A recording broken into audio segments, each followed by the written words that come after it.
ਗੁਰੂ ਰੂ ਪਿਆਰੀ ਸਾਧ ਸੰਗਤ ਜੀ, ਵਾਹਿਗੁਰੂ ਜੀ ਕਾ ਖਾਲਸਾ, ਵਾਹਿਗੁਰੂ ਜੀ ਕੀ ਫਤਿਹ। ਭਾਈ ਸਾਹਿਬ ਭਾਈ ਵੀਰ ਸਿੰਘ ਜੀ ਨੇ ਇੱਕ ਅਮੋਲਕ ਲਿਖਤ ਲਿਖੀ ਹੈ, ਜਿਸ ਦਾ ਸਿਰਲੇਖ ਹੈ ਹੱਕ ਤੇ ਫਰਜ਼, ਯਾਨੀ ਅਧਿਕਾਰ ਤੇ ਕਰ। ਇਸ ਵਿੱਚ ਆਪ ਜੀ ਨੇ ਦਰਸਾਇਆ ਹੈ ਕਿ ਜੇ ਨਿਰਾ ਹੱਕ ਦੀ ਗੱਲ ਕੀਤੀ ਜਾਏ ਤੇ ਆਪਣੇ ਫਰਜ਼ ਨੂੰ ਨਾ ਪਛਾਣਿਆ ਜਾਏ, ਭਾਈਚਾਰਾ ਵੀ ਦੁਖੀ ਹੁੰਦਾ ਹੈ। ਜਿਸ ਪ੍ਰਬੰਧ ਵਿੱਚ ਇਹ ਗੱਲ ਨਹੀਂ ਦੋਵੇਂ, ਉਹ ਪ੍ਰਬੰਧ ਵੀ ਪੂਰੀ ਤਰ੍ਹਾਂ ਠੀਕ ਨਹੀਂ ਹੋ ਸਕਦਾ। ਸੋ ਜਿੱਥੇ ਆਪਣੇ ਹੱਕ ਦੀ ਰੱਖਿਆ ਕਰਨੀ ਹੈ, ਉੱਥੇ ਆਪਣੇ ਫਰਜ਼ ਨੂੰ ਵੀ ਪਛਾਣਨਾ ਹੈ। ਤੇ ਨਾਲ ਪੰਥ ਨੂੰ ਇੱਕ ਜਗਾਵਾ ਵੀ ਦਿੱਤਾ ਹੈ ਕਿ ਪੰਥ ਦੇ ਕਈ ਲਿਖਾਰੀਆਂ ਨੇ ਇਸਤਰੀ ਦੀ ਬਾਬਤ ਜਦੋਂ ਗੱਲ ਆਉਂਦੀ ਸੀ ਤਾਂ ਉਸ ਦੀ ਹੱਕ ਦੀ ਗੱਲ ਤਾਂ ਕਰਦੇ ਸਨ, ਪਰ ਉਸ ਨੂੰ ਫਰਜ਼ ਤੋਂ ਵਿਹੂਣਾ ਰੱਖਦੇ ਸਨ। ਇਸੇ ਕਰਕੇ ਅੱਜ ਕੱਲ੍ਹ ਸਾਰੇ ਗ੍ਰਸਤੀਆਂ, ਘਰਾਂ, ਪਰਿਵਾਰਾਂ ਵਿੱਚ ਕਲੇਸ਼ ਵਾਪਰ ਰਿਹਾ ਹੈ। ਸੋ ਭਾਈ ਸਾਹਿਬ ਜੀ ਨੇ ਇੱਥੇ ਦਰਸਾਇਆ ਕਿ ਅਸੀਂ ਇਸਤਰੀਆਂ ਦੀ ਸੁਤੰਤਰਤਾ ਦੀ, ਉਸ ਦੀ ਹੱਕ ਦੀ ਗੱਲ ਤਾਂ ਕਰਨੀ ਹੈ, ਪਰ ਨਾਲ ਬਹੁਤ ਜ਼ਰੂਰੀ ਹੈ ਕਿ ਉਸ ਨੂੰ ਉਸ ਦਾ ਫਰਜ਼ ਵੀ ਸਿਖਲਾਉਣਾ ਹੈ, ਤਾਂ ਜੋ ਪੰਥ ਸੁਖੀ ਹੋ ਸਕੇ। ਆਓ ਪਿਆਰ ਨਾਲ ਸਰਵਣ ਕਰਨ ਦੀ ਕੋਸ਼ਿਸ਼ ਕਰੀਏ ਜੀ। ਕੁਦਰਤ ਨੇ ਮਨੁੱਖ ਨੂੰ ਸਮਾਜਿਕ ਜੰਤ ਅਰਥਾਤ ਭਾਈਚਾਰੇ, ਬਿਰਾਦਰੀ ਵਿੱਚ ਮਿਲ ਕੇ ਰਹਿਣ ਵਾਲਾ ਜੀਵ ਬਣਾਇਆ ਹੈ। ਸ਼ੇਰ ਜਿਕੂ ਇਕੱਲਾ ਵਿਚਰਦਾ ਹੈ, ਹਾਥੀ ਨਹੀਂ ਵਿਚਰਦਾ। ਉਹ ਸਦਾ ਡਾਰਾਂ ਵਿੱਚ, ਟੋਲਿਆਂ ਵਿੱਚ ਰਹਿੰਦਾ ਹੈ।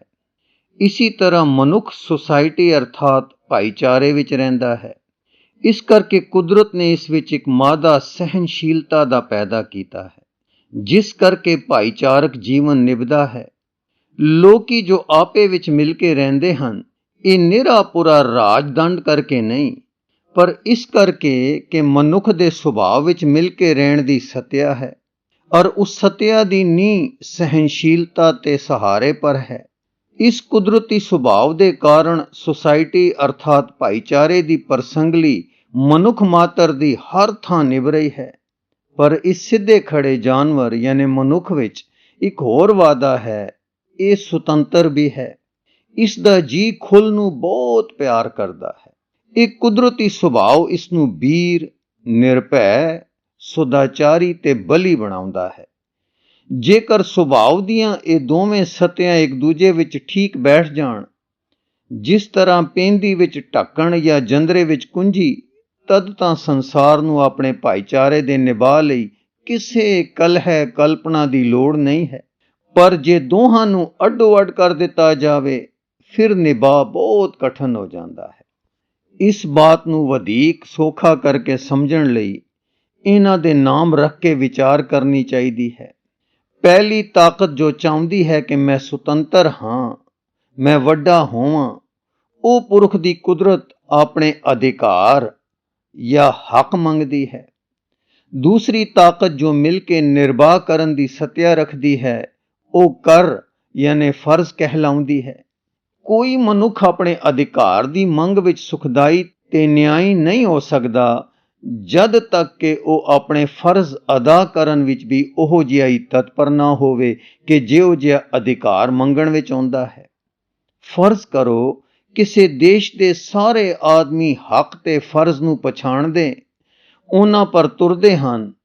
ਉਸ ਦੇਸ਼ ਵਿੱਚ ਰਾਜ ਦੀ ਲੋੜ ਨਹੀਂ, ਪੁਲਿਸ ਦਰਕਾਰ ਨਹੀਂ, ਜੇਲਖਾਨੇ ਐਵੇਂ ਹਨ ਤੇ ਨਿਆਇਕਾਰੀ ਪ੍ਰਬੰਧ ਇੱਕ ਵਾਧੂ ਦੀ ਚੱਟੀ ਹੈ। ਜਦ ਹਰੇਕ ਆਦਮੀ ਆਪਣਾ ਹੱਕ ਪਛਾਣਦਾ ਤੇ ਐਸੇ ਸੁਤੰਤਰ ਔਰ ਦਲੇਰ ਖਿਆਲ ਵਾਲਾ ਹੈ ਕਿ ਆਪਣੇ ਹੱਕ ਨੂੰ ਕਦੇ ਜਾਣ ਨਹੀਂ ਦਿੰਦਾ ਤੇ ਹੱਕ ਤੋਂ ਵੱਧ ਆਪ ਕਦੇ ਨਹੀਂ ਲੈਂਦਾ, ਉਥੇ ਝਗੜਾ ਕਾਹਦਾ ਤੇ ਧੱਕਾ ਕਿਸ ਗੱਲ ਦਾ।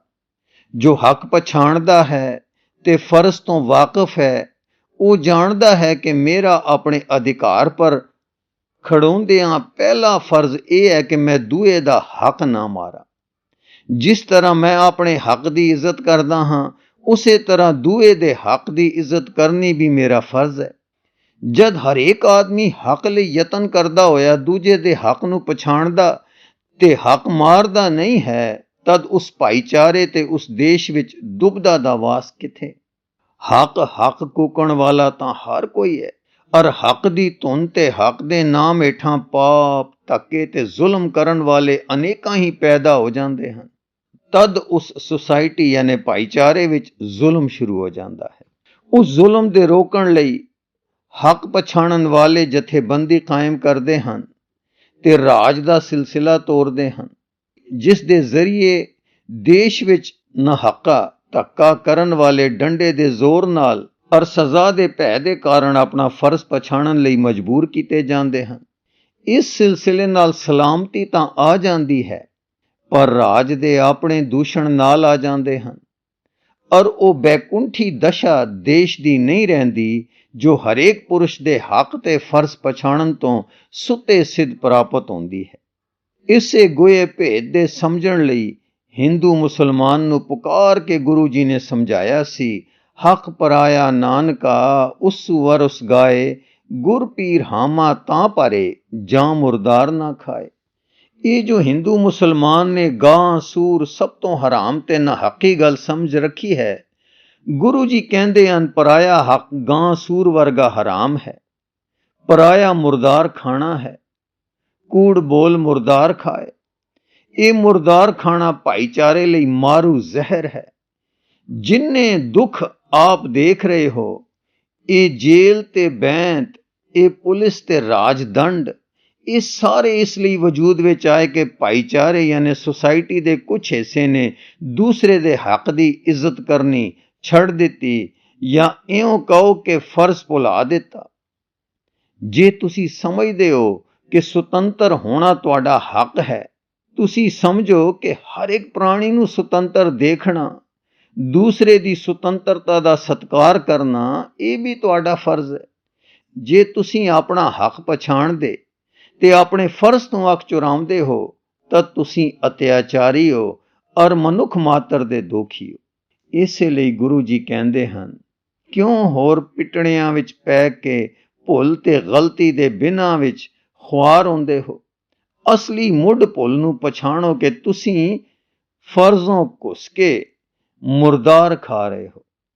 ਹਰੇਕ ਪ੍ਰਾਣੀ ਦਾ ਧਰਮ ਹੈ ਕਿ ਆਪਣੇ ਹੱਕ ਪਰ ਖੜਾ ਰਹੇ ਔਰ ਦੂਜੇ ਦੇ ਹੱਕ ਦਾ ਸਤਿਕਾਰ ਕਰੇ।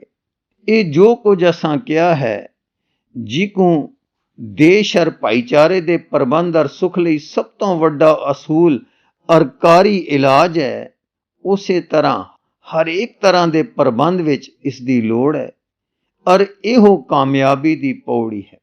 ਅੱਜ ਅਸਾਂ ਇਸ ਅਸੂਲ ਦਾ ਵਰਣਨ ਇਸ ਲਈ ਕੀਤਾ ਹੈ ਕਿ ਪੰਥ ਵਿੱਚ ਇੱਕ ਨਵੀਂ ਬੁਰਾਈ ਅਸੀਂ ਆਪ ਵਾੜਨ ਲੱਗੇ ਹਾਂ। ਅੱਜ ਤਾਂ ਇੱਕ ਸ਼ਕਲ ਵਿੱਚ ਕੁਝ ਸੁੱਖ ਹੈ, ਪਰ ਜੋ ਸ਼ਕਲ ਅਸੀਂ ਦੇਣ ਲੱਗੇ ਹਾਂ ਉਸਨੇ ਸਾਡੇ ਘਰਾਂ ਨੂੰ ਨਰਕ ਬਣਾ ਦੇਣਾ ਹੈ।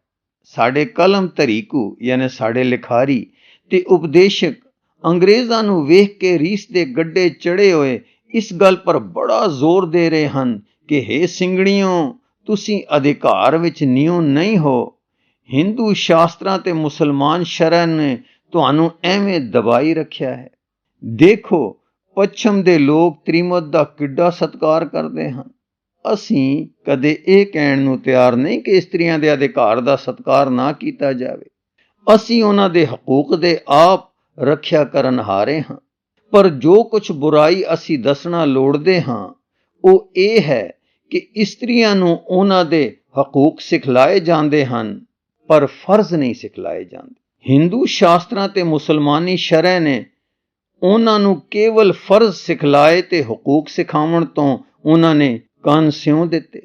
ਸ਼ੂਦਰ ਤੇ ਪਰਦੇ ਦੀ ਕੈਦਣ ਬਣਾ ਕੇ ਘਰਾਂ ਦਾ ਇੱਕ ਨਜ਼ਰ ਵੱਟੂ ਬਣਾ ਛੱਡਿਆ। ਇਸ ਜ਼ੁਲਮ ਪਰ ਗੁਰੂ ਨਾਨਕ ਦੇਵ ਜੀ ਨੇ ਸਾਨੂੰ ਸਮਝਾਇਆ ਕਿ ਇਹ ਅਤਿਆਚਾਰ ਹੈ, ਇਸ ਨੂੰ ਛੱਡੋ ਔਰ ਉਹਨਾਂ ਦੇ ਅਧਿਕਾਰ ਉਹਨਾਂ ਨੂੰ ਦੇ ਕੇ ਆਪਣਾ ਫਰਜ਼ ਅਦਾ ਕਰੋ। ਅੱਜ ਅਸਾਂ ਕੀ ਸ਼ੁਰੂ ਕੀਤਾ ਹੋਇਆ ਹੈ ਕਿ ਉਹਨਾਂ ਦੇ ਅਧਿਕਾਰ ਤਾਂ ਤਿੱਖੀਆਂ ਜੀਭਾਂ ਨਾਲ ਸੁਣਾ ਰਹੇ ਹਾਂ, ਪਰ ਫਰਜ਼ ਸਿਖਾਲਣੋਂ ਭੁੱਲ ਰਹੇ ਹਾਂ।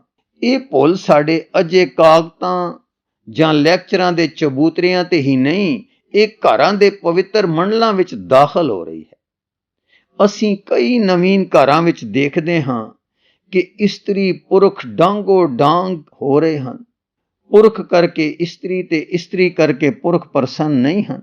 ਖੋਜ ਕਰੀਏ ਤਾਂ ਪਤਾ ਲੱਗਦਾ ਹੈ ਕਿ ਸੁਆਣੀ ਵੱਲੋਂ ਹਰ ਘੜੀ ਆਪਣੇ ਪਤੀ ਤੋਂ ਹਕੂਕ ਦੀ ਮੰਗ ਹੈ, ਉਧਰੋਂ ਪਤੀ ਨੂੰ ਆਪਣੇ ਹਕੂਕ ਦੀ ਮੰਗ, ਫਰਜ਼ ਦੋਵੇਂ ਹੀ ਨਹੀਂ ਪਛਾਣਦੇ। ਤਦੇ ਮਹਾ ਦੁੱਖ ਹੈ।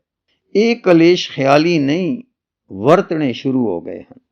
ਅਸੀਂ ਸਾਰੇ ਪ੍ਰਚਾਰਕ ਭਰਾਵਾਂ ਤੇ ਖਾਸ ਕਰਕੇ ਕੰਨਿਆ ਪਾਠਸ਼ਾਲਾ ਦੇ ਪ੍ਰਬੰਧਕਾਂ ਦੀ ਸੇਵਾ ਵਿੱਚ ਬਿਨੈ ਕਰਦੇ ਹਾਂ ਕਿ ਆਉਣ ਵਾਲੀ ਸੰਤਾਨ ਦੀਆਂ ਮਾਵਾਂ ਨੂੰ ਆਪਣੇ ਫਰਜ਼ ਪਹਿਲੇ ਸਿਖਾਓ। ਨਿਰੇ ਹਕੂਕ ਸਿਖਾਇਆ ਤੁਸੀਂ ਸੁਸਾਇਟੀ ਦੇ ਉਸ ਥੋੜੇ ਸੁੱਖ ਨੂੰ ਵੀ ਜੋ ਹੁਣ ਹੈ ਗਵਾ ਦਿਓਗੇ ਤੇ ਉਹ ਖੂਬੀਆਂ ਦੂਰ ਕਰ ਦਿਓਗੇ ਜਿਨ੍ਹਾਂ ਖੂਬੀਆਂ ਨੇ ਇਸ ਦੇਸ਼ ਦੀ ਇਸਤਰੀ ਨੂੰ ਅਦੁੱਤੀ ਬਣਾ ਦਿੱਤਾ ਹੈ। ਇਸ ਭਾਰਤ ਖੰਡ ਵਿੱਚੋਂ ਸੀਤਾ, ਸਾਵਿਤਰੀ, ਮਾਤਾ ਗੰਗਾ ਵਰਗੀਆਂ ਇਸਤਰੀਆਂ ਦਾ ਹੋਣਾ ਅਸੰਭਵ ਹੋ ਜਾਏਗਾ। ਹੁਣ ਵਕਤ ਹੈ, ਅਜੇ ਇਸ ਗਲਤੀ ਨੇ ਪੱਕੀ ਜੜ ਨਹੀਂ ਫੜੀ। ਹੁਣੇ ਹੀ ਆਪ ਇਸ ਪੰਥ ਨੂੰ ਇਸ ਆਉਣ ਵਾਲੀ ਲਾ ਇਲਾਜ ਵਿਪਤਾ ਤੋਂ ਬਚਾ ਸਕਦੇ ਹੋ ਤੇ ਸਿੱਖਾਂ ਦੇ ਘਰਾਂ ਨੂੰ ਸਵਰਗੀ ਘਰ ਬਣਨ ਦਾ ਮੌਕਾ ਦੇ ਸਕਦੇ ਹੋ। 9 ਅਕਤੂਬਰ 1907 ਈਸਵੀ। ਵਾਹਿਗੁਰੂ ਜੀ ਕਾ ਖਾਲਸਾ, ਵਾਹਿਗੁਰੂ ਜੀ ਕੀ ਫਤਿਹ।